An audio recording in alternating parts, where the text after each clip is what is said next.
Un grupo de religiosos de Colombia junto con el obispo de Coahuila, México, hicieron hoy una ceremonia en las gradas de la Iglesia del Voto Nacional para pedir perdón a las víctimas de la violencia por el papel de la Iglesia en la guerra y pedir a las jerarquías de esta que reconozca su papel en el conflicto. Patricia Uribe estuvo en el acto litúrgico.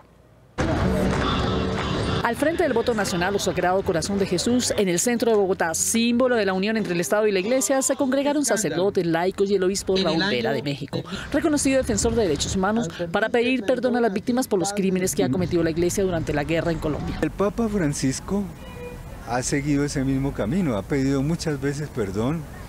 Por ejemplo, en Bolivia pidió explícitamente perdón por todo lo que ocurrió en la conquista. Jesuitas, claretianos, redentoristas, dominicos y pasionistas hablaron a nombre propio. Tomaron una decisión muy grande de reconciliarnos, de pedir perdón y de perdonarnos. A diferencia de la tradicional Eucaristía, los sacerdotes en un acto de perdón dejaron que las víctimas estuvieran en el improvisado altar, mientras ellos se quedaron abajo en símbolo de humildad.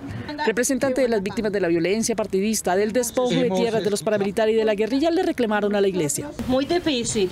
Y bueno, de todas maneras, yo les agradezco a todos ustedes. Al unísono, los sacerdotes cuestionaron el papel de la Iglesia en el conflicto armado y coincidieron que el perdón es el camino para sanar las heridas. Incluso se arrodillaron ante las víctimas. De todo corazón pedimos perdón. También hablaron de los 12 apóstoles, el grupo paramilitar que también fue liderado por el sacerdote Javier Palacio. Obispos y sacerdotes que llegaron declarándolos constructores de paz, sin evidentes gestos de arrepentimiento. Los sacerdotes también pidieron sacar de la catedral primada los restos mortales de Gonzalo Jiménez de Quesada, según ellos, victimario de los indígenas. Justificada, legitimada, instigada o ignorada por miembros de nuestra Iglesia Católica. Otra petición que le harán a la Iglesia es el desmonte de la diócesis castrense porque consideran que ha guardado silencio frente a la violación de derechos humanos, especialmente lo relacionado con los falsos positivos.